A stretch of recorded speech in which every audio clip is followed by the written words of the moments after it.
બનાસકાંઠા જિલ્લાના અમીરગઢ તાલુકાના ખૂણિયા ગામ નજીક ગુરુવારે રાજસ્થાનની એસટી બસ અને બોલેરો ગાડી વચ્ચે ગંભીર અકસ્માત સર્જાયો હતો, જેમાં આખો પરિવાર મોતને ભેટ્યો હતો, જેમાં પતિ, પત્ની અને 2 સંતાન સામેલ છે। આ દુર્ઘટનામાં 5 લોકોના ઘટનાસ્થળે મોત નીપજ્યા છે, જ્યારે 15 મુસાફરોને નાની મોટી ઈજાઓ પહોંચી છે, જેમાં 3 બાળકોની હાલત ગંભીર છે, જ્યારે લાશોને બહાર કાઢવા માટે બોલેરોના પતરા તોડાયા હતા અને જેસીબીની મદદ લેવામાં આવી હતી।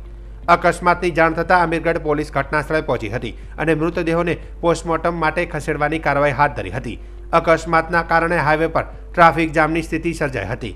ઘટનાની જાણ થતાં આસપાસના વિસ્તારોમાંથી મોટી સંખ્યામાં લોકો ઘટનાસ્થળે એકત્રિત થયા હતા। ટ્રાફિક નિયંત્રણ માટે પોલીસ તાત્કાલિક ખડે પગે થઈ હતી।